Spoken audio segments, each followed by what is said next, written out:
আসসালামু আলাইকুম। প্রিয় দর্শক, দেখেন আমার এটা হলো অটো মেশিন, মানে মুরগির ডিম ফুটানোর ইনকিউবেটর মেশিন। এই ইনকিউবেটর মেশিন আপনারা কিভাবে চালাবেন, কিভাবে এটা চালু করবেন। এই যে এখন আমি এটা চালু করছি, এটা সম্পূর্ণ অটো। এখানে আছে আমার এখন 32.5 পয়েন্ট। এখানে আমার হয়ে যাবে, এখানে থাকতে হবে 37.7 পয়েন্ট।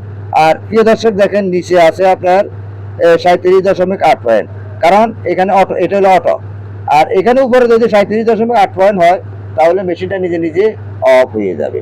আর এইখানে দেখতেছেন, এই যে এখানে দেখা যাচ্ছে আপনার এই যে একটা সেন্ট দেখা যাচ্ছে, এটা হলো টার্নিং মোটরের সেন্ট। নিচে দিয়ে একটা টার্নিং মোটর আছে, তাই এখানে একটা ট্রেই, দুইটা ট্রেই, তিনটা ট্রেই, চারটা ট্রেই। এই চারটা ট্রেইয়ের ভিতরে আপনার 500 ডিম দিতে পারবেন। 500 ডিম, আমি আপনাকে আবার বলি, 500 ডিম এখানে দিতে পারবেন। এই 500 ডিম দিলে এখানে এই মেশিন থেকে 500 ডিম বাইরে আসবে। এই মেশিনটা কিন্তু আমি বিক্রি করে দিব, কারণ আমার আর সহ্য হচ্ছে না, আমার কাছে ভালো লাগে না, কারণ আমার বয়স হয়ে গেছে। আমার মেশিনটা কিন্তু নিউ মেশিন, অটো মেশিন। যদি কোনো গ্রাহক থাকেন অবশ্যই আপনারা কমেন্ট করে জানাবেন। কিবা এখানে চট্টগ্রাম হাটাজারি আদর্শ গ্রাম মধ্যম পাহাড়তলিতে আমার এই খামারটা অবস্থিত। তাই আপনাদেরকে বলি, আপনারা এখানে কোনো হাতের লাড়াচাড়া নাই। এখানে ডিমগুলা টার্নিং করব টার্নিং মোটরে। এই ট্রেগুলা প্রতি 90 মিনিট পর পর ট্রেগুলা একবার এমনি হবে, একবার এদিকে হবে, মানে 90 মিনিট পর পর ট্রেগুলা টার্নিং করবে টার্নিং মোটরে। তাই আপনাদেরকে বলি, আপনারা যারা মুরগির ডিমের মেশিন বসাবেন, কিংবা ইনকিউবেটর মেশিনে মুরগির বাচ্চা ফুটাবেন, বাচ্চা ফুটাইবার সময় আপনারা সবসময় খেয়াল রাখবেন, আপনার এখানে 37.7 পয়েন্ট থাকতে হবে, নিচে 37.8, হিমালয়ের 60।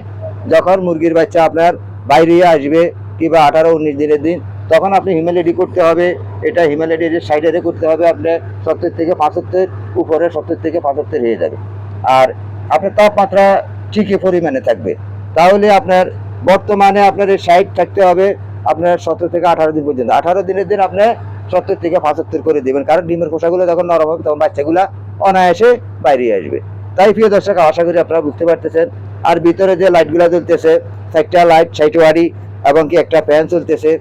আর মেশিনটা তাপমাত্রা বেশি হয়ে গেলে নিজে নিজে অফ হবে, আবার নিজে নিজে অন হবে। তাই আপনাদের প্রতি সকল ভাইদের প্রতি, সকল খামারি ভাইদের প্রতি আহ্বান জানিয়ে আমি এখান থেকে বিদায় নিচ্ছি। আসসালামু আলাইকুম ওয়া রাহমাতুল্লাহি ওয়া বারাকাতুহু।